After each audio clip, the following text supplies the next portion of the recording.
2 nurses and a live-in physician fled the Eduardo estate within 36 hours, and the way they left told you everything. The first nurse, 12 years of ICU experience, made it 9 hours before walking out mid-shift. She removed her gloves, placed them on the counter, and told Mrs. Rossi she'd rather be homeless than spend another hour in that suite. Her exact words: "That man's wound isn't infected. Someone is keeping it open on purpose." The second nurse lasted 3 days, fresh out of school, still believed she could save everyone.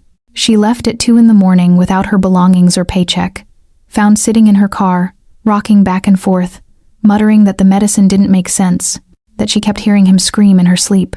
The physician didn't make it through the consultation. He examined Gabriel Eduardo for 20 minutes, reviewed the files, and walked out shaking his head. He told Aunt Francesca he didn't treat patients in that condition. When she asked what condition, he said, "The condition where someone wants him to suffer." Welcome back. Before we uncover the secrets of today's tale, I need to take a moment to express my deepest gratitude to every single one of you. We just crossed 1,000 subscribers, and honestly, it means the world to me because your support is the true heart of this channel. I would love to know where our amazing family is watching from, so please drop your city in the comments. Now, if you are ready for a story about dangerous men, fearless women, and the fine line between healing and revenge, hit that like button. Let's see what happens when a woman who has lost everything walks straight into the lion's den. Angela James arrived on a Wednesday night during a rainstorm that turned the gravel driveway into mud.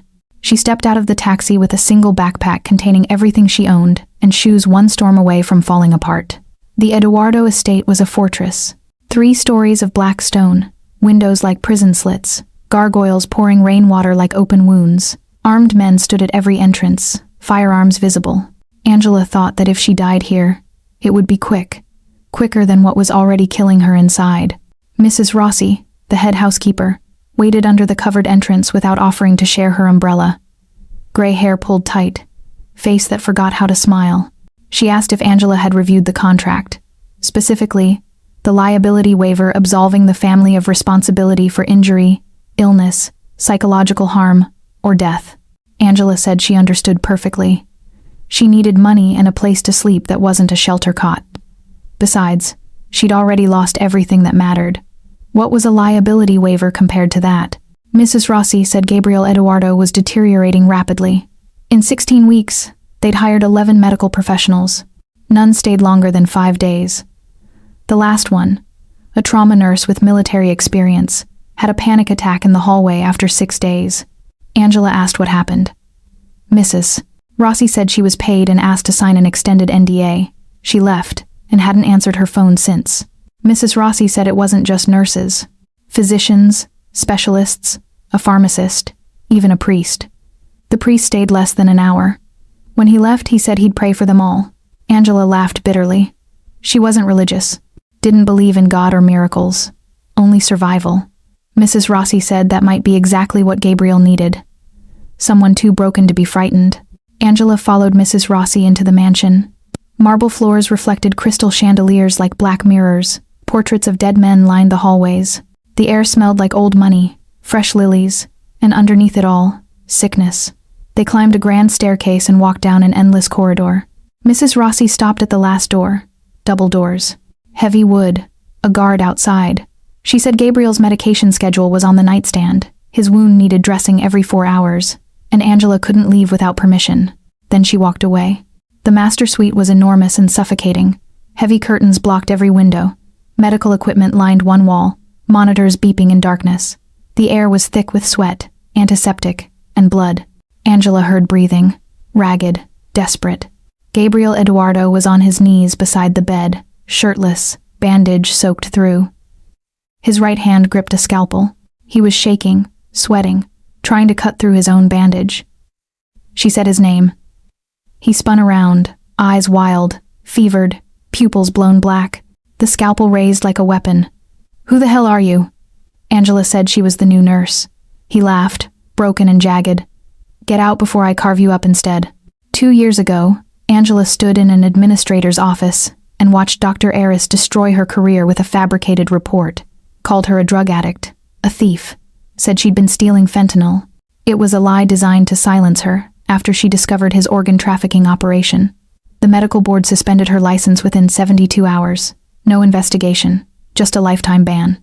When her sister Mia had an asthma attack 6 months later, Angela couldn't get her into a hospital because her credentials were flagged. She held Mia on a clinic floor and watched her die because Dr. Eris wanted to protect his empire. That night, Angela learned the world didn't care about truth. It cared about power. Standing in this room, watching this man wave a scalpel, Angela felt something she hadn't felt in 2 years. Clarity. This wasn't fear. This was pain. Desperation. She'd seen it in her own mirror. She knew what drowning looked like. So Angela stepped forward and kicked the scalpel from his hand. It clattered under the bed. Gabriel lunged, but she grabbed his wrist, twisted it behind his back, and used his own momentum to pin him face down on the mattress. He roared, tried to throw her off, but she pressed her forearm across his shoulders and leaned all her weight into it.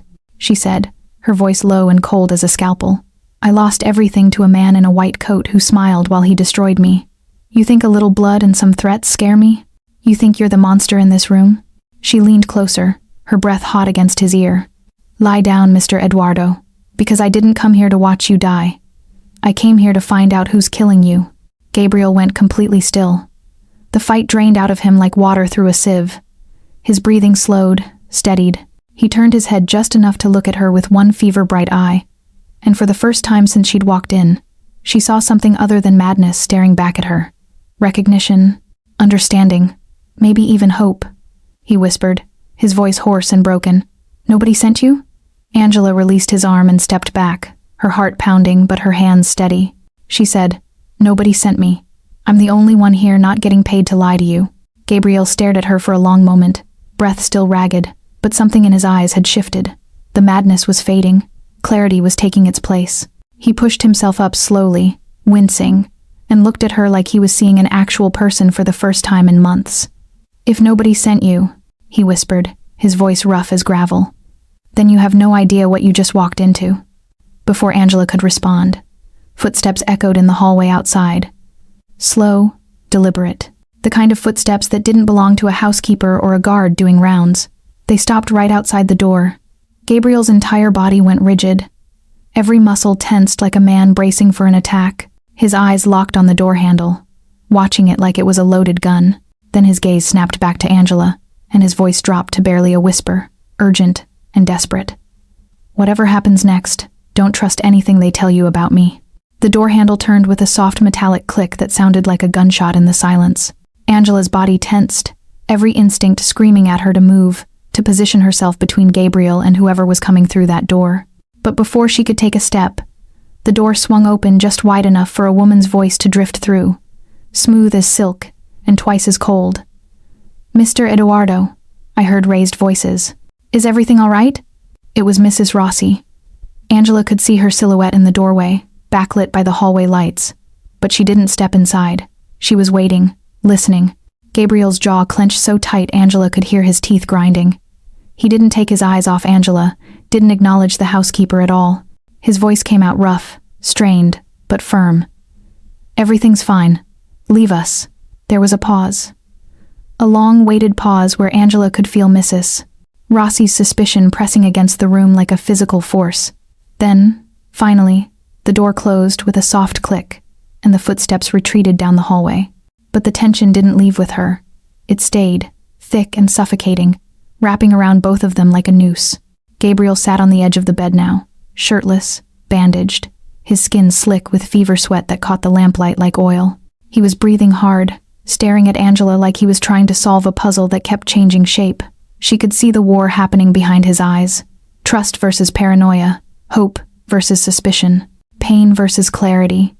He looked at the IV stand beside the bed, then back at her, and something shifted in his expression, something dark and accusing. "You're good," he said quietly, voice dripping with venom. "Really good, playing the savior, the righteous nurse who's here to help." He laughed, but it was a bitter, broken sound. "How much did they pay you?" Angela felt ice slide down her spine.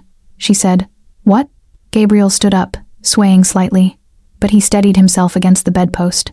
His eyes were glassy, fever-bright, but there was a cruel edge to them now. "Don't play stupid. You think I don't know? You think I haven't seen it before?" He took a step toward her, his voice rising. "You're just another junkie looking for a fix. They sent you to steal my meds, didn't they? How much? What's your cut? He sneered, and the words came out like poison. Tell me, does it cost more than your dignity, or did you sell that a long time ago? The room went silent. Absolutely, devastatingly silent. Angela felt the words hit her like a physical blow, each one landing exactly where her scars were deepest. Junkie, addict, thief. The same words Dr. Eris had used to destroy her. The same words that had echoed in her head when she held Mia's body and begged God to rewind time. The same words that had followed her for 2 years, whispered behind her back, printed on official documents, carved into her soul. She felt something crack inside her chest. Not break, crack, like ice under pressure. And beneath the crack, there was fire. Angela moved before she could think. Her hand came up fast and connected with Gabriel's face with a sound like a thunderclap. The slap wasn't gentle. It wasn't restrained. It was 2 years of rage and grief and injustice concentrated into a single point of contact. Gabriel's head snapped to the side. He staggered, caught himself, and froze. His hand came up slowly to touch his cheek, fingers pressing against the red mark already blooming there. He stared at her with wide, shocked eyes, like he couldn't believe what had just happened. Like no one had dared touch him like that in his entire life. The silence that followed was absolute. No one moved. No one breathed. Then Angela stepped forward, closing the distance between them until she was close enough to feel the heat radiating off his fevered skin. She grabbed his face with both hands, forcing him to look directly at her, fingers pressing against his jaw hard enough to leave marks. Her voice came out low and shaking, not with fear but with fury so pure it could cut glass. I was framed for addiction by the same kind of liars who are whispering in your ear right now. By a man in a white coat who smiled while he destroyed my life. They called me a junkie, a thief. They took my license, my reputation, my career. And when my little sister couldn't breathe, when she was dying on a clinic floor because no hospital would let me through the door, I had to watch her suffocate because my dignity cost me everything. Her voice broke on the last word, but she didn't let go of his face, didn't let him look away. I am sober. I am angry. And I am the only person in this entire mansion who isn't being paid to watch you die. Gabriel's expression shattered. The cruelty dissolved. The paranoia evaporated. What was left behind was raw and vulnerable and utterly human. A man in pain, confused, terrified, and alone. He looked at her hands on his face, then back into her eyes, and she saw the exact moment he believed her, the exact moment he chose to trust her. His voice came out as barely a whisper, broken and desperate. Then why am I burning? Angela's hands gentled on his face, thumbs brushing across his cheekbones, and she looked down at the bandage wrapped around his neck and shoulder, soaked through with something that wasn't just blood. Her jaw set with determination. Let's find out. She released his face and moved toward the nightstand where bottles of medication were lined up like soldiers. Gabriel watched her, swaying slightly but not sitting down, and she could feel his eyes tracking her every movement. She picked up the first bottle, read the label, then the second, the third, and then she saw it. A prescription cream in a plain white jar with a doctor's signature, scrawled across the label in confident, familiar handwriting. Her blood turned to ice. Her hands started shaking. Gabriel noticed immediately. His voice came out sharp, cutting through her shock. What? What is it? Angela looked up at him, and for the first time since she'd walked into this room, she felt genuine fear. Not for herself, for him. She held up the jar so he could see the signature on the label, and her voice came out flat, dead, like all the emotion had been drained out of it. The doctor treating you. The one your family hired. His name is Dr. Eris. Gabriel's expression hardened, recognition flashing in his eyes. The family fixer? My aunt swears by him. Angela's grip tightened on the jar until her knuckles went white. So he's the man who destroyed my life. And if he's treating you the same way he treated me, then you're not sick, Gabriel. You're being murdered.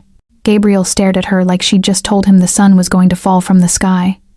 His face went through a series of expressions in rapid succession. Disbelief, confusion, anger, and then something darker, something that looked like the pieces of a nightmare finally clicking into place. He reached for the jar in her hand, but Angela pulled it back, holding it close to her chest like evidence at a crime scene. Don't touch it, she said, her voice sharp. Not until I know what's in it. Gabriel's jaw clenched. You just said he's the man who destroyed your life. What the hell does that mean? What did he do to you? Angela looked at him, really looked at him, and saw a man hanging by a thread. A man who'd been tortured for months without understanding why. A man who deserved the truth. She said, "He framed me for stealing drugs, got my license suspended, destroyed my reputation. And when my sister needed emergency care, she died because no hospital would let me through the door."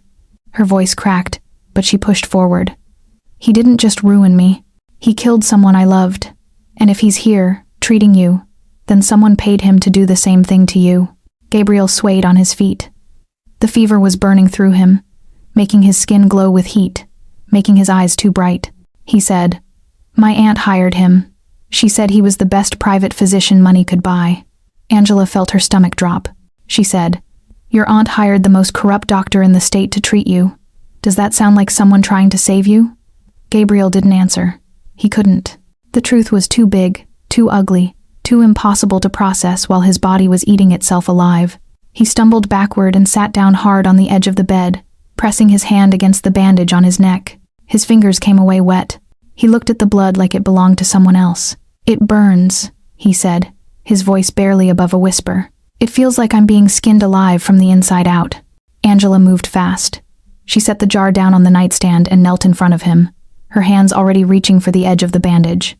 "I need to look at it," she said. "I need to see what they've been doing to you." Gabriel flinched away from her touch, his entire body going rigid. "Don't," he said. But there was no strength behind the word. Just fear. Raw, animal fear of the pain he knew was coming. Angela's voice softened. "I know it hurts, but I can't help you if I don't know what I'm dealing with." She reached up slowly, giving him time to pull away, and placed her hand gently on his shoulder.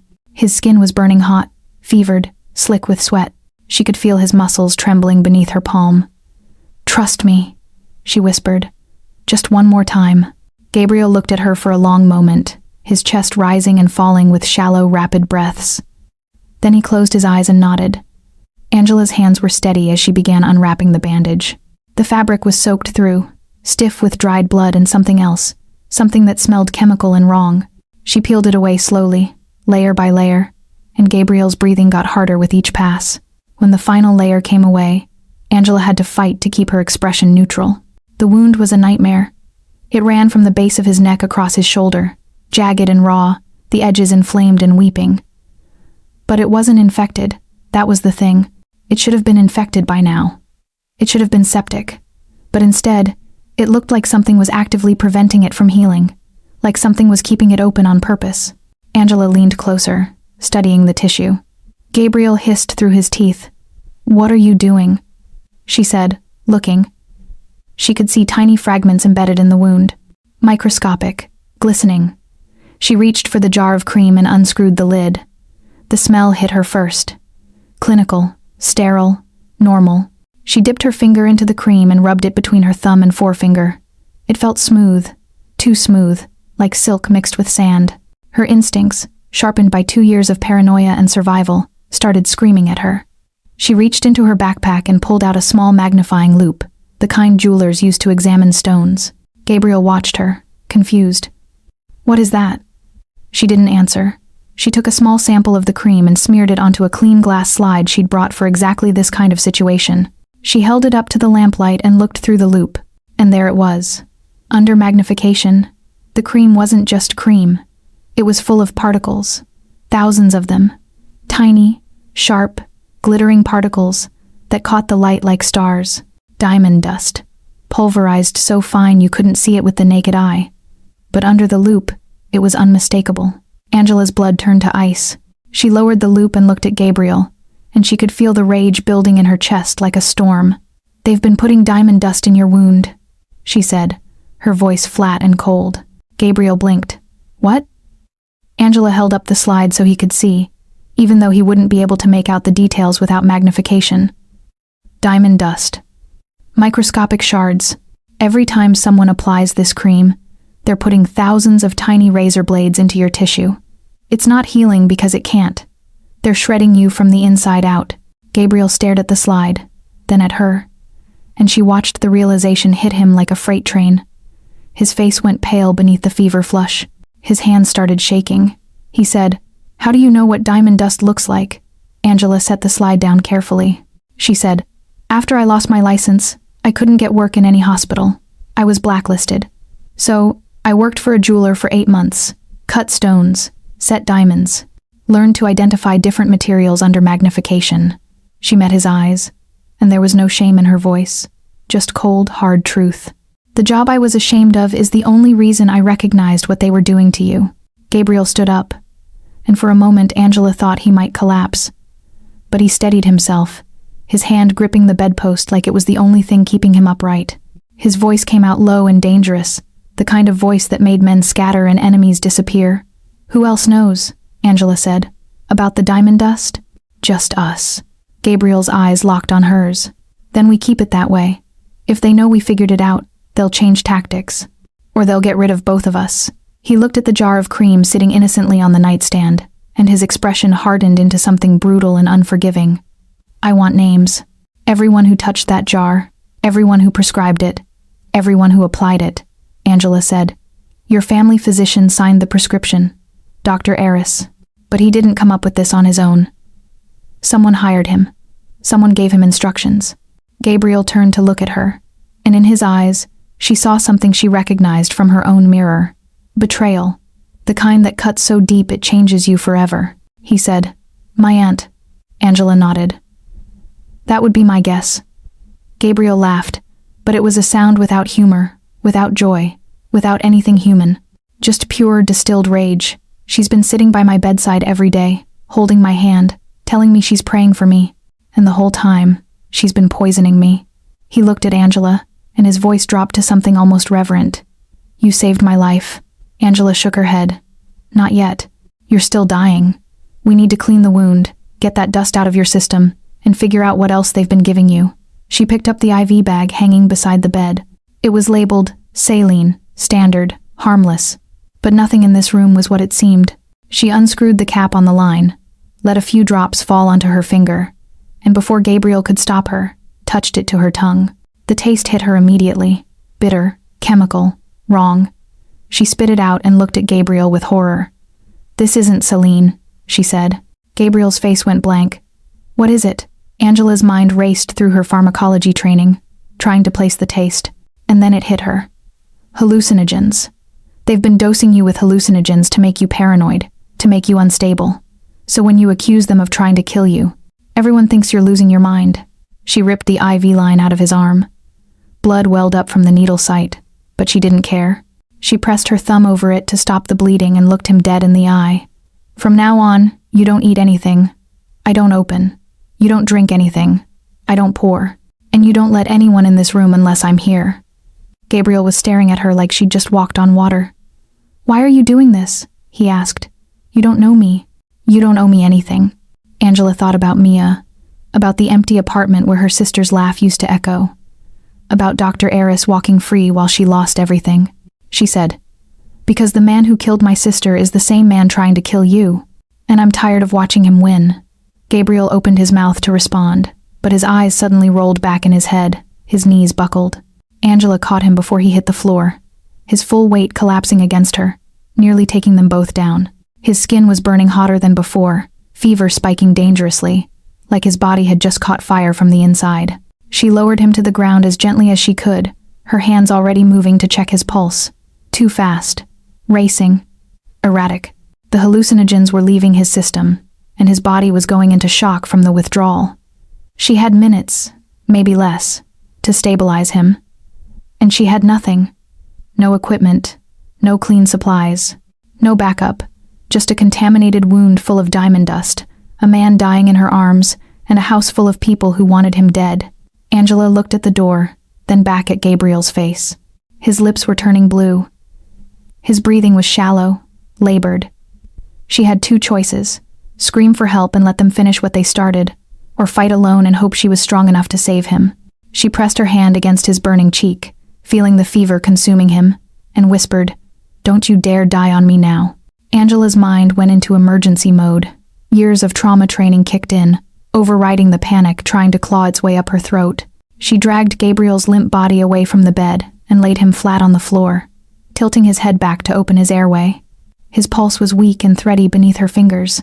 His breathing was shallow. She needed to bring his fever down before his brain started cooking itself. She looked around the room frantically. The bathroom. She pushed herself up and ran, her feet sliding on the polished marble floor. She grabbed every towel she could find, turned on the cold water in the sink, and soaked them until they were dripping. When she came back, Gabriel's lips had gone from blue to gray. She laid the cold towels across his chest, his forehead, the back of his neck. His body jerked at the shock of the cold, but he didn't wake up. Angela pressed her fingers against his carotid artery again. The pulse was still there, still fast, but steadier. She sat back on her heels and forced herself to breathe. One crisis at a time. She couldn't save him if she panicked. She needed supplies, clean supplies. Nothing in this room could be trusted. Angela stood up and moved to the small closet near the bathroom. Inside, she found stacks of expensive linens. She grabbed a set of white cotton sheets, still in their packaging, and ripped them open. She tore the fabric into strips with her bare hands, the sound of ripping cloth loud in the silent room. Gabriel groaned, his head turning to the side. His eyes fluttered but didn't open. Angela knelt beside him again and checked his vitals. The fever was coming down. Not much, but enough. She had maybe 10 minutes before he woke up. Maybe less. She needed to clean the wound now, while he was unconscious, before the pain brought him back screaming. She went back to her bag and pulled out 2 bottles of water she'd brought from a gas station on the way here. Unopened. Sealed. The only things in this entire estate she knew were safe. She unscrewed the cap on the first bottle and poured it over the strips of torn sheet, soaking them. Then she positioned herself beside Gabriel's unconscious body and carefully peeled away what was left of the soaked bandage on his neck and shoulder. The wound looked worse up close, angry red tissue, weeping edges, and embedded throughout, those tiny glittering fragments of diamond dust that had been slowly killing him. Angela took a deep breath and began washing the wound with the clean water and cloth. She worked methodically, gently, dabbing away the contaminated cream and dried blood. Every time she pressed the cloth against the raw tissue, Gabriel's body tensed, even unconscious.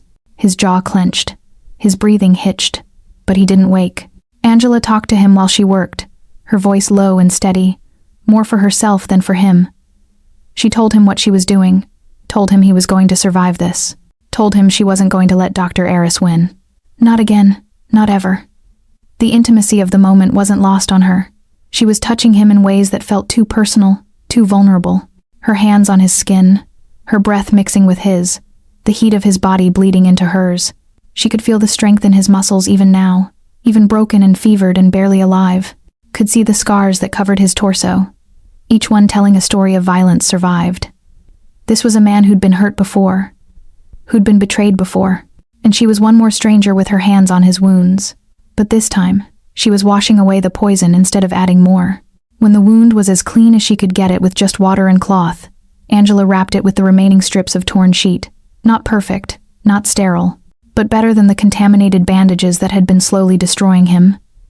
She sat back and looked at her work. Gabriel's chest was rising and falling more evenly now. The gray had left his lips.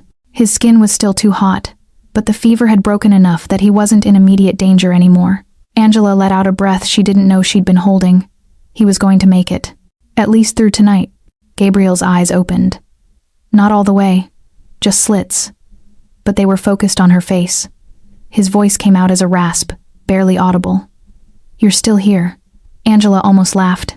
"Almost," she said. "Where else would I be?" Gabriel's hand moved, slow and uncoordinated, until his fingers wrapped around her wrist. His grip was weak, but it was there. Present. Real. "You could have left," he said. "Called for help. Let them handle me." Angela looked at where his hand circled her wrist, his thumb pressing against her pulse point. She said, "They are the ones handling you. That's the problem." Gabriel's eyes drifted closed again, but his hand didn't let go. "Eris," he whispered. "I know that name. My aunt uses him for everything, calls him the family fixer, says he's the only doctor who understands discretion." Angela felt her stomach turn. She said, "He understands a lot more than discretion. He understands how to traffic organs from dying patients, how to falsify medical records, how to destroy anyone who gets in his way." Gabriel's eyes opened again, sharper this time, more focused. "He did that to you?" Angela nodded. "And worse. But the point is, your aunt didn't hire him because he's a good doctor. She hired him because he's a corrupt one. The kind of man who'll do anything for the right price." Gabriel's jaw clenched. Including torture, Angela said. Including murder disguised as medical care. Gabriel was quiet for a long moment. Then he said, "She's dying. My aunt. Terminal cancer. She's been hiding it for months." Angela's head snapped up. "How do you know?" Gabriel's voice was hollow, empty. "Because she told me. 6 months ago. Said she wanted to prepare me to take over the family business when she was gone. Said I needed to be stronger. More ruthless. Less." He trailed off. Angela finished for him. "Less merciful." Gabriel's eyes locked on hers, and in them, she saw the terrible truth taking shape. "She's not trying to kill me," he said slowly, the realization hitting him like a physical blow. "She's trying to break me. Thinks the pain will make me harder. Thinks if I survive this, I'll be the monster she needs me to be." Angela felt ice slide through her veins. That was worse. So much worse than simple murder. This was torture disguised as love. Gabriel's hand tightened on her wrist. "If she finds out, you know," he said, his voice urgent despite the drugs still clouding his system. "She won't just fire you. She'll make you disappear." Before Angela could respond, before she could tell him she wasn't afraid, a sound cut through the silence. Footsteps in the hallway. Multiple sets. Coming closer, Gabriel's entire body went rigid, his eyes locked on the door. Angela's pulse hammered in her throat. The footsteps stopped right outside. There was a pause. Then a woman's voice, smooth and cultured and dripping with false concern, called through the door. "Gabriel, darling." Mrs. Rossi said she heard a commotion. "I'm coming in to check on you." The door handle began to turn. Gabriel looked at Angela, his eyes wide with warning. "That's her," he whispered. "That's my aunt." Angela moved fast.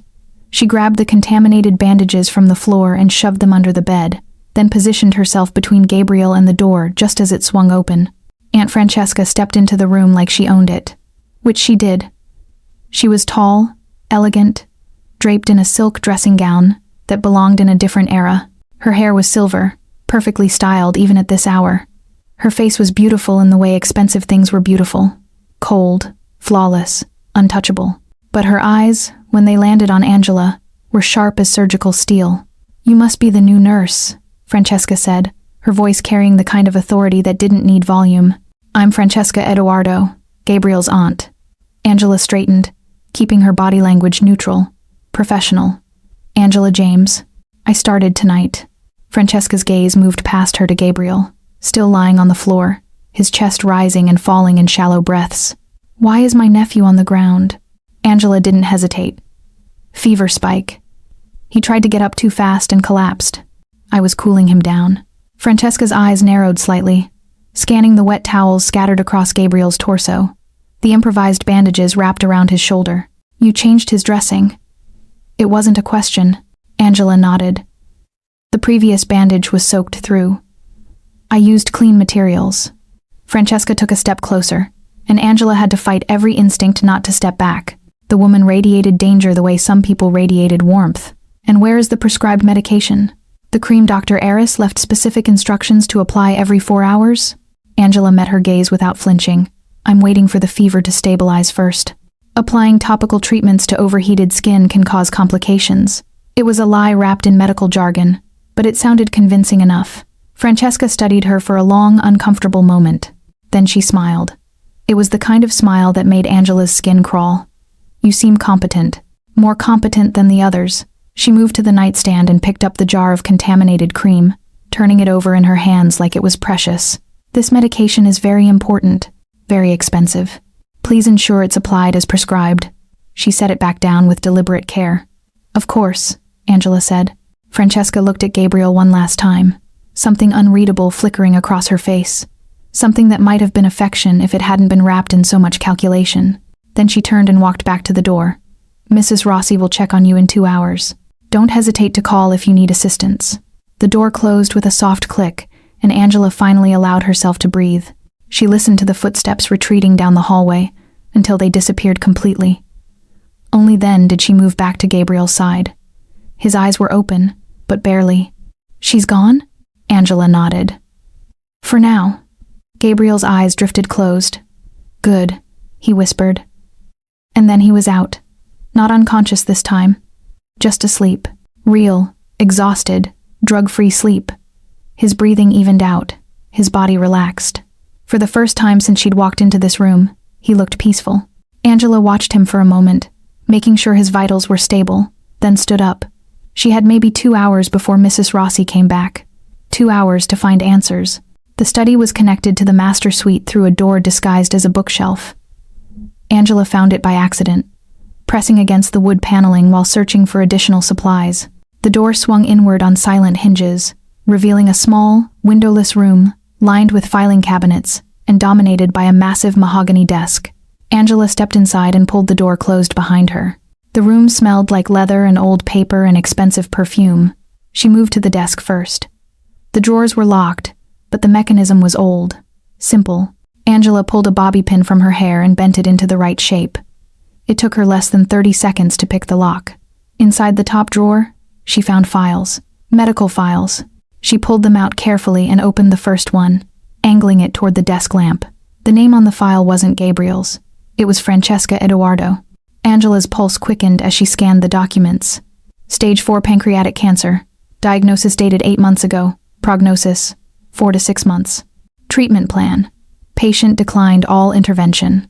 Francesca was dying, and she'd chosen to face it without fighting. Angela flipped through more pages, her hands moving faster now. There were handwritten notes in the margins, precise and controlled. Plans, timelines, contingencies, and then she found it, clipped to the back of the medical file. A legal document titled, Transfer of Power and Succession Protocol. Angela pulled it free and began reading. It wasn't a standard will or trust document. It was something else entirely. A detailed plan for what Francesca called leadership conditioning. The language was clinical, detached, but the meaning was crystal clear. Gabriel was to be subjected to controlled trauma, physical pain to build tolerance, psychological pressure to eliminate weakness, isolation to remove external influence. The stated goal, written in Francesca's own handwriting at the bottom of the page, made Angela's blood run cold. Gabriel's compassion has made him unsuitable for leadership. His modern methods will destroy everything our family built. Pain is the only teacher that will prepare him for what's coming. If he survives this, he will be strong enough to lead. If he doesn't, he was never worthy of the name Edoardo. Angela read it twice to make sure she understood. This wasn't murder. This was worse. This was a woman who loved her nephew so much she was willing to torture him to save him, who believed that breaking him was the same as protecting him. Dr. Eris's signature appeared at the bottom of the document, alongside Francesca's, with a notation about his fee. He wasn't just treating Gabriel. He was being paid to destroy him. Angela carefully replaced everything exactly as she'd found it, locked the drawer, and slipped back through the hidden door into the master suite. Gabriel was awake. He was sitting up slightly, propped against the side of the bed, his face pale but his eyes more focused than before. He looked at her and said, "Where did you go?" Angela sat down on the floor in front of him, the weight of what she'd discovered pressing against her chest like a stone. "Your aunt's study. I found her medical files." Gabriel's expression didn't change. "And," Angela took a breath, "she's dying. Pancreatic cancer. 4 to 6 months left. Maybe less." Gabriel was quiet for a long moment. Then he said, "I know. She told me 6 months ago." Angela blinked. "You know?" Gabriel nodded slowly. "She said she wanted to prepare me to take over when she was gone." Angela leaned forward. "Did she tell you how she planned to prepare you? That she hired Dr. Eris to torture you? That she's been poisoning you and drugging you and keeping you in agony because she thinks pain is the only way to make you strong enough?" Gabriel's jaw clenched, but he didn't look surprised. He looked like pieces of a nightmare puzzle were finally clicking into place. Angela continued, her voice dropping. "She doesn't want to kill you, Gabriel. She wants to break you. She thinks your compassion makes you weak. She thinks the only way you'll survive leading this family is if she destroys everything human in you first." She paused. "She loves you. In her own twisted, sick way. She thinks she's saving you." The silence that followed was suffocating. Gabriel stared at the floor, his breathing harsh and uneven, his hands curled into fists against the carpet. Angela could see the war happening behind his eyes. Betrayal, rage, grief, understanding. All of it crashing together in a storm she couldn't begin to navigate for him. Then slowly, painfully, he began to move. He braced his hands on the bed frame behind him and pushed. His arms shook with the effort. His shoulder screamed, but inch by inch, He pulled himself up until he was sitting upright for the first time in weeks. The pain was written across every line of his face, carved into the tension of his jaw, but his eyes were clear, terrifyingly clear. He looked at Angela, and when he spoke, his voice dropped to a register that made the room feel 10 degrees colder, made the air itself seem to hold its breath. She wants a monster? A smile that had nothing to do with humor, nothing to do with mercy, curved his lips. Then I'll show her one. He looked down at his trembling legs, at the body that had been systematically destroyed and was now clawing its way back, then back at Angela. The promise in his eyes was darker than any threat. But first, I need to stand. Angela moved to help him, but Gabriel shook his head. No, he said through gritted teeth. I do this alone. He planted his feet flat on the floor, gripped the bed frame with both hands and pulled. His legs shook violently. The muscles in his arms corded with strain. Sweat poured down his face, mixing with the fever that still burned through him. But he rose. Inch by brutal inch, he dragged himself up until he was standing. Actually standing. His knees nearly buckled twice, but he locked them, forcing his body to obey. When he finally stood at his full height, breathing hard, his face gray with pain, he looked like a king reclaiming his throne. He looked at Angela, and for a moment, she saw pride flash across his features. Then his eyes rolled back. He swayed. Angela lunged forward and caught him before he fell, her arms wrapping around his waist, taking his weight. I've got you, she said. Gabriel's arm came around her shoulders, heavy and hot. I almost made it, he whispered, his voice thick with something between frustration and dark amusement. Almost. Angela helped him back down to sit on the edge of the bed. You did make it. You stood. That's more than anyone expected. Gabriel's breathing was ragged, harsh. He was staring at his hands like they belonged to someone else. Something's wrong, he said. I can feel it. Something's crawling under my skin. Angela recognized the signs immediately. Withdrawal. The hallucinogens had been in his system for weeks, maybe months. His body was crashing now that they were gone, and his brain was trying to recalibrate without them. It's the drugs leaving your system, she said. Your body is adjusting. It's going to feel worse before it feels better. Gabriel shook his head. No, this is different. I can see them. He looked up at her, and his eyes were wild again, unfocused. I can see the shadows moving. They're in the corners, watching. Angela knelt in front of him, forcing herself into his line of sight. There's nothing there, Gabriel. It's your mind playing tricks. The hallucinogens damaged your perception. It's going to take time. Gabriel stood up again, too fast, pushing past her. You don't understand, he said, his voice rising. They're everywhere. I can't.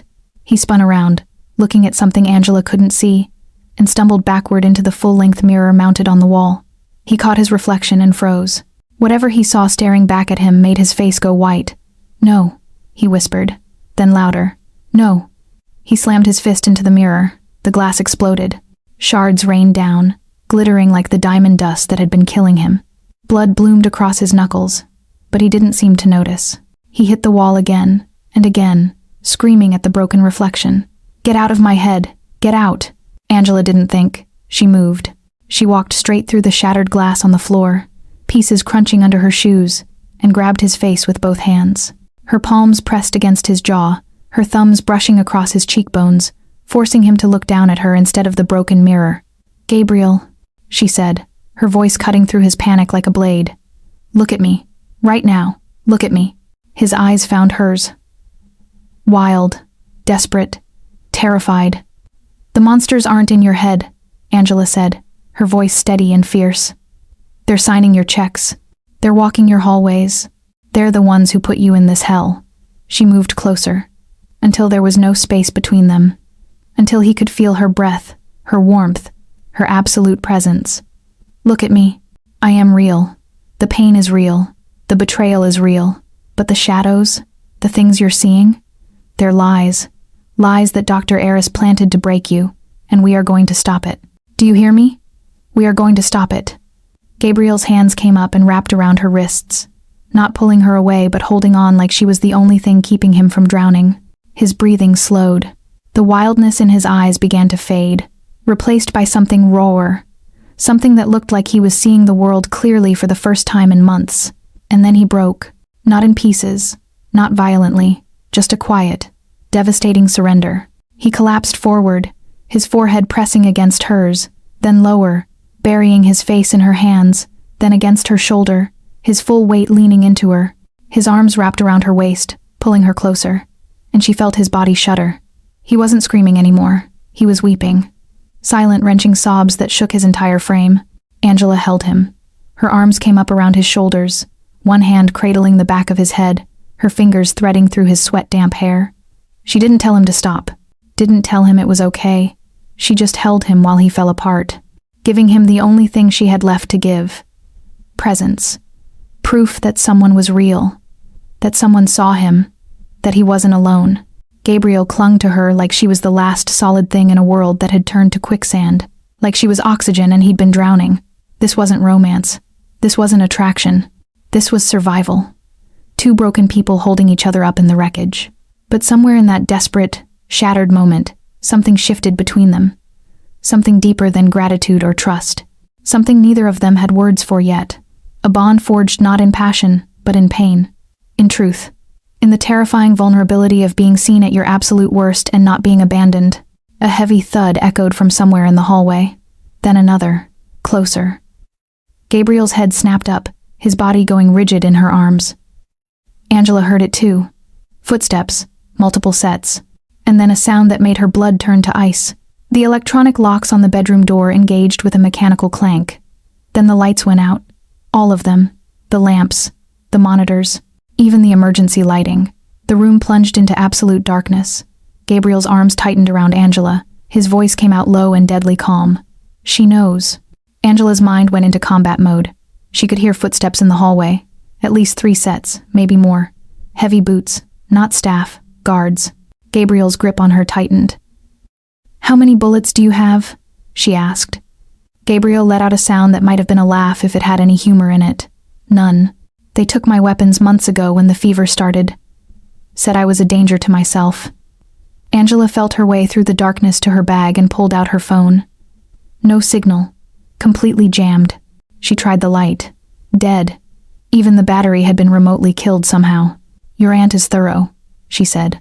Gabriel's voice came from the darkness. She didn't build an empire by being careless. Angela's hands found the nightstand. She felt along the surface until her fingers closed around something cylindrical. A candle. Decorative. Expensive. Probably never meant to be used. She found matches in the drawer and struck one. The tiny flame flared, casting wild shadows across the walls. She lit the candle and the room came into focus. Dim. Distorted. But visible. Gabriel was standing near the door, one hand pressed against the wood, listening. His bandages were soaked through again, fresh blood seeping from where he'd torn the wound open standing. "We don't have much time," Angela said. Gabriel turned to look at her. "For what?" She pointed at his shoulder. "That wound still has diamond dust embedded in the tissue. Every time you move, it's shredding you from the inside. You want to fight them? I need to clean it properly first. Otherwise you'll bleed out before you land a punch." Gabriel shook his head. "There's no time." The pounding started. Fists on the door. Then something heavier. A battering ram maybe. The wood shuddered with each impact. "Miss James," a man's voice called through the door. Professional. Cold. "Open the door. Mrs. Eduardo has requested your presence. Mr. Eduardo needs rest." Angela grabbed Gabriel's arm and pulled him toward the bed. "Sit," she commanded. Gabriel resisted. "I need to." She shoved him, hard, and he stumbled back onto the mattress. "You need to let me work, because right now, you can barely stand. In 5 minutes, you won't be able to lift your arms. That wound is going septic." She grabbed the candle and set it on the nightstand, then pulled out her remaining supplies. 1 bottle of water, the torn sheets, her hands. That was it. Gabriel watched her with fevered eyes as she knelt beside him and began unwrapping the makeshift bandages. The pounding on the door got louder, more insistent. "Last warning, Miss James." Angela ignored them. She poured water over the wound, and Gabriel's entire body went rigid. His hand shot out and gripped the ornate metal bed frame. She could hear the metal groan under the pressure. "This is going to hurt," she said quietly. Gabriel's jaw clenched. "Everything hurts. Fix me." His eyes locked on hers, and she saw something in them that made her chest tighten. Trust. Absolute, terrifying trust. Fix me, he repeated, his voice dropping to a growl. Fix me so I can kill them. Angela worked. Her hands moved with the precision of someone who'd done this 1,000 times under worse conditions. She scrubbed the wound with the wet cloth, her fingers digging into the damaged tissue to clear out the microscopic shards still embedded there. Gabriel's breathing turned harsh, ragged. His grip on the bed frame tightened until she heard the metal bend. But he didn't scream, didn't pull away. He kept his eyes locked on her face, using her as an anchor against the pain. The pounding intensified. The door began to splinter. Wood cracked. Angela worked faster. Her hands were steady even as her heart hammered. This was what she was good at. This was what they'd tried to take from her. The sound of the door breaking apart, the knowledge that armed men were seconds away. None of it mattered. There was only the wound, only the work. She flushed the last of the debris, wrapped clean strips of cloth around his shoulder, and tied them tight. Done, she said. Gabriel stood, not slowly this time. He pushed himself up off the bed and onto his feet in one smooth motion. He swayed, caught himself, then straightened. His face was pale, his body was trembling, but his eyes were clear and cold and filled with something that looked like controlled violence. Stay behind me, he said. Angela stood beside him instead. Not a chance. The door exploded inward. The wood around the lock shattered, and 2 guards rushed through, silhouetted against the dim hallway light. Big men, armed with batons, trained. They moved like they'd done this before. The first one spotted Gabriel and raised his weapon. Mr. Eduardo, stand down. We're here to... Gabriel stepped forward, putting himself between Angela and the guards. His voice came out calm, quiet, the kind of quiet that made the air feel dangerous. You're trespassing. The first guard hesitated, clearly not expecting coherent speech from the man they'd been told was delirious and dying. Gabriel took another step forward, and even in the flickering candlelight, Angela could see the transformation happening. This wasn't the broken, fevered patient from hours ago. This was someone else. Something else. The monster his aunt had been trying to create. Gabriel's voice dropped even lower, deadly calm, every word precise as a scalpel. I know who sent you, and when I'm done with you, I'm going to show her exactly what she made. He moved. Fast. Brutal. Exploding forward with speed that shouldn't have been possible for a man who could barely stand minutes ago. And Angela realized with terrifying clarity that she'd just saved the most dangerous man in the city. The first guard didn't have time to raise his baton. Gabriel was on him in seconds, moving with a speed and precision that came from decades of violence, not months of sickness. His fist connected with the man's jaw, and Angela heard bone crack. The guard dropped like a stone. The second guard was smarter. He circled wide, trying to flank Gabriel from the left while his partner was down. Angela didn't think. She grabbed the heavy crystal vase from the nightstand and swung it with everything she had. It shattered against the back of the guard's skull, and he crumpled. Gabriel spun to look at her, blood dripping from his reopened shoulder wound, his chest heaving. For a moment, neither of them moved. Then Gabriel said, his voice rough with something between surprise and dark approval, "You're full of surprises." Angela dropped what was left of the vase. Her hands were shaking now that the adrenaline was fading. "I told you, I don't scare easy." More footsteps echoed from the hallway. Gabriel grabbed her hand. "We need to move. Now." They ran. Or tried to. Gabriel was stumbling, his body weakening with every step, but he refused to stop. Angela kept pace beside him, her arm around his waist, taking as much of his weight as she could. They made it to the grand staircase before the next wave of guards appeared.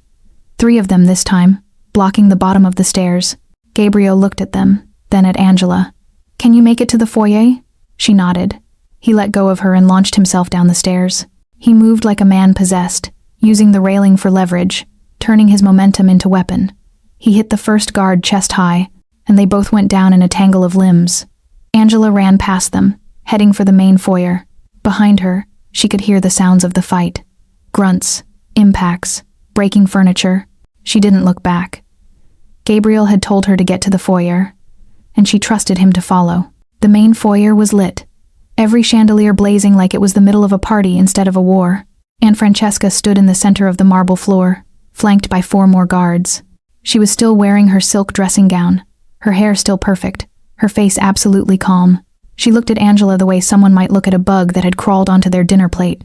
Irritating, unexpected, easily crushed. Miss James, Francesca said, her voice carrying across the vast space. I'm disappointed. I had such high hopes for you. Angela stopped at the base of the stairs, her heart hammering. You hired me to watch your nephew die. I don't do that. Francesca's smile was cold. I hired you to care for him, and you've poisoned his mind instead. Filled his head with paranoid delusions about doctors and family. Made him believe people who love him are trying to hurt him. She took a step forward. Do you know what we do to people who try to tear this family apart? Before Angela could answer, Gabriel appeared. He limped into the foyer, one hand pressed against his bleeding shoulder, his face pale but his eyes burning with cold fury. The 3 guards he'd fought were nowhere to be seen. Francesca's expression flickered for just a moment. Surprise, maybe even fear, then it smoothed back into that mask of elegant control. Gabriel, she said, her voice softening. Darling, look at you. You're hurt. Let us help you. Gabriel kept walking until he was standing between Angela and his aunt. Help me? His voice was quiet, deadly. The way you've been helping me for the past 4 months? Francesca's eyes narrowed. I don't know what this woman has told you, but Gabriel cut her off. She told me the truth. About the diamond dust. About the hallucinogens. About Dr. Eris. About you. The silence that followed was absolute. Francesca's mask finally cracked. Just a hairline fracture, but it was there. I was preparing you, she said, and for the first time, her voice held emotion. Something that might have been desperation. Making you strong enough to survive when I'm gone. You're too compassionate, Gabriel. Too merciful. The world we live in will eat you alive if you don't learn to be harder. Gabriel laughed, but there was no humor in it. Just pain. Just betrayal. So you tortured me, drugged me, tried to drive me insane. All because you thought it would make me a better leader? Francesca reached into her gown and pulled out a gun. A small revolver, elegant and deadly. She held it out to Gabriel, handle first. Prove to me you learned something, she said. This nurse has poisoned your mind. She's an addict, Gabriel. A liar. Probably an assassin sent by our enemies to weaken you from the inside. Kill her. Show me you're strong enough to do what needs to be done. Kill the weakness and become the king. The guards tensed, hands moving to their weapons. Angela's breath caught in her throat. Gabriel looked at the gun, then at Angela, then back at his aunt. He took the gun, his hand wrapped around the grip with familiar ease, like he'd held weapons like this 1,000 times before. He raised it, aimed it directly at Angela's chest. Angela didn't move, didn't flinch. She looked Gabriel in the eyes and saw not madness, not cruelty, but calculation. Trust, she realized. This was where trust mattered. She held his gaze and didn't look away. Gabriel turned the gun around and handed it to Angela, handle first. She took it, her fingers closing around the still warm metal. Gabriel never took his eyes off his aunt. You told me to shoot the enemy, Auntie, he said, his voice soft and terrible. You forgot something. He took a step toward Francesca. You're the enemy. Francesca's face went white, then red, then something close to grief. Gabriel, she whispered. I did this because I love you. Gabriel's expression didn't change. I know. That's what makes it unforgivable. He turned to the guards. Take her to Street Catherine's medical facility. Private wing. 24-hour care. The best doctors money can buy. His voice went cold. And no visitors. Ever. Francesca's eyes widened. You're locking me away? Gabriel smiled, and it was the cruelest thing Angela had ever seen. I'm giving you excellent care. Isn't that what you wanted for me? The guards moved in. Francesca tried to fight them, but age and sickness had weakened her. They lifted her easily, carrying her toward the door. She screamed Gabriel's name, begged him, told him she loved him. He watched her go without expression. When the door finally closed and the screaming faded, Gabriel swayed. Angela was there instantly, catching him before he fell. He leaned into her, his weight pressing her back against the wall. His breathing was labored, his skin burning with fever again. The bandages were soaked through, blood dripping onto the pristine marble floor in dark, spreading pools. He pulled back just enough to look at her, and despite the exhaustion carved into every line of his face, his eyes were clear, focused, burning with purpose. One rat down, he said, his voice rough but steady. One to go. He looked at Angela, and she saw the question forming before he asked it, saw the determination behind the pain. Take me to your hospital. Angela looked down at his shoulder. The bleeding was getting worse. Much worse. The bandages were completely soaked through, blood running down his arm in steady streams, dripping off his fingertips. He'd reopened everything during the fight, torn tissue that she'd worked so hard to clean and close. His body was running on pure adrenaline and rage, and both were running out. She had minutes, maybe less, before he went into shock. "We need to stop the bleeding first," she said, her voice urgent. "You won't make it to the car like this." Gabriel's hand shot out and gripped her arm, his fingers digging in with desperate strength that sent pain radiating up to her shoulder. "No time. We wait." He disappears. Eris always knows when to run. His eyes locked on hers, fever bright and absolutely certain, burning with something that looked like desperation wrapped in fury. "We go now, or we lose him forever." Angela looked at the blood pooling on the marble floor beneath them, spreading like a dark mirror, then back at Gabriel's face, at the determination there, at the cost of what he was asking. He was asking her to choose, save him or get justice. She couldn't have both, not this time. Angela made her choice in the space of a heartbeat. "We do both," she said. She ran to the foyer closet and grabbed the first aid kit she'd seen earlier. Rushing back, she pressed a thick trauma pad hard against Gabriel's shoulder, layering it over the soaked bandages. "Hold this. Press down. Hard as you can." Gabriel obeyed without question, his hand covering hers for a moment before taking over the pressure.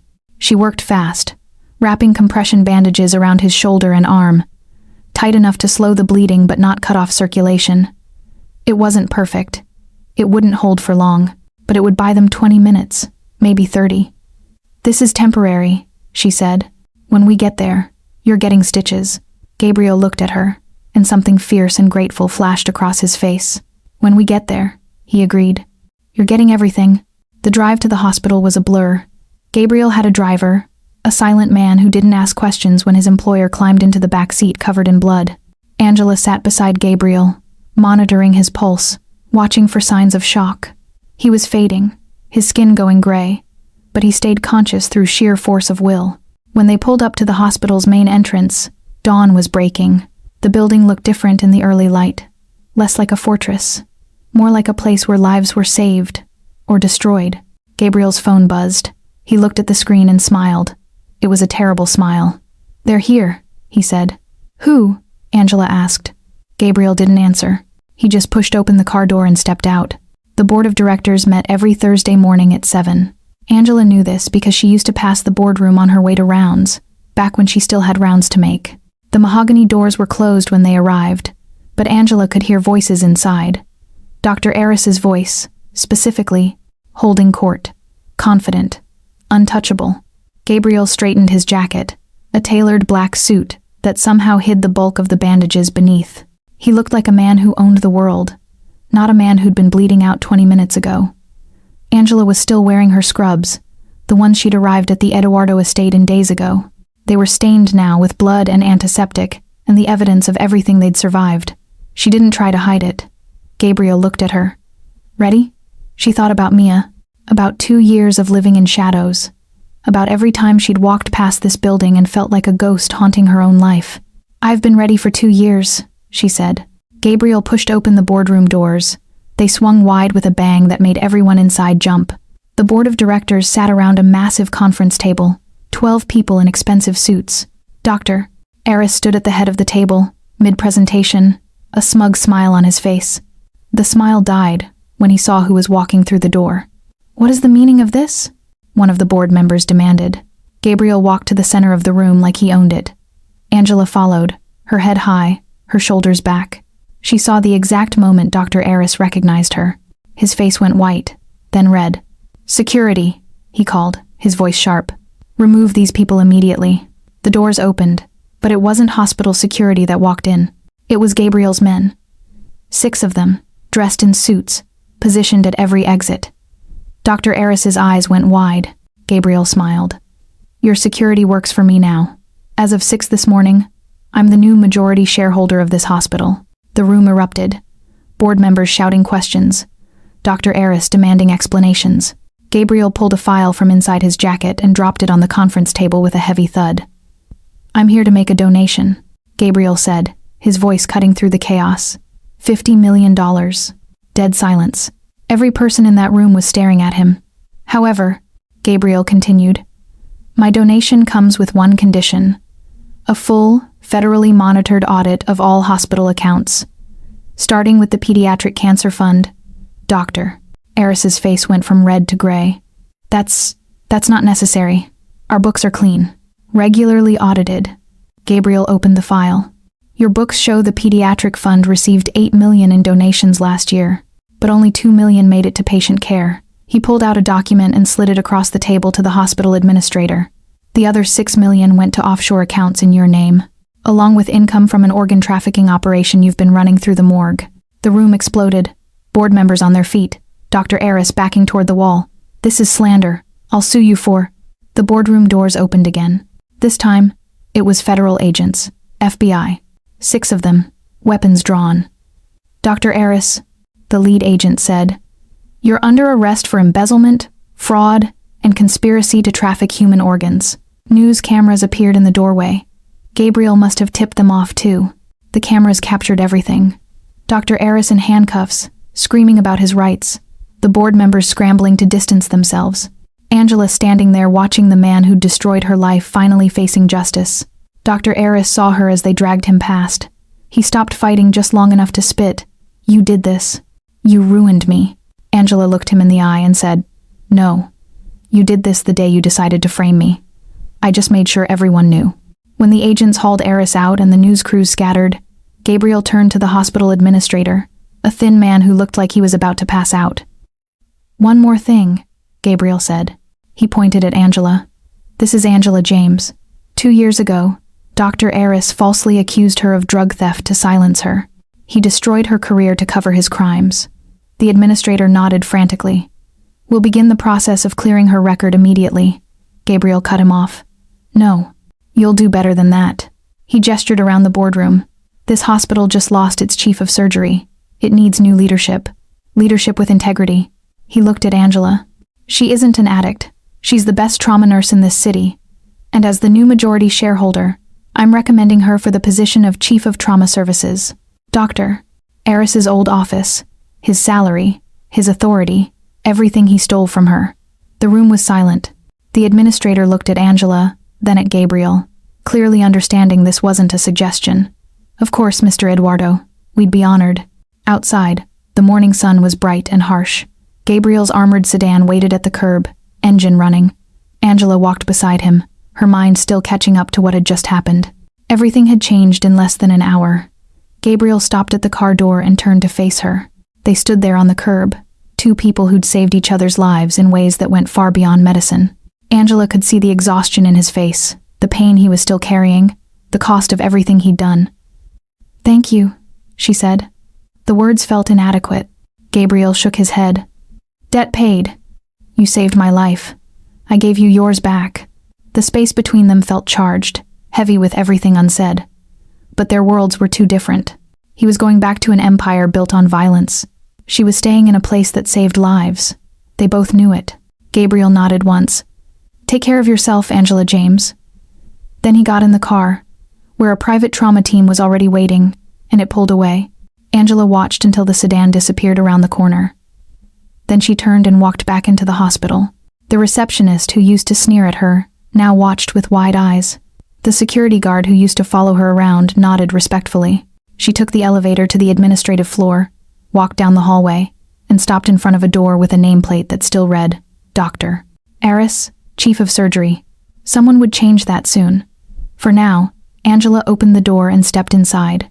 The office was huge, windows overlooking the city, mahogany desk, leather chairs, everything Eris had stolen from people who'd trusted him. Angela pulled out her phone and looked at the only photo she had of Mia, her sister smiling, healthy, alive. She set it on the desk in a frame she'd been carrying in her bag for 2 years. Then she sat down in the chair and smiled. She wasn't the victim anymore. She was the boss. If you felt the fire between the bold nurse and the savage Mafia boss, hit that like button. Did Angela make the right choice staying behind? Or should she have gone with Gabriel? Tell us in the comments. Subscribe for more dark romance stories where the line between love and danger disappears and where broken people find redemption in the most unexpected places.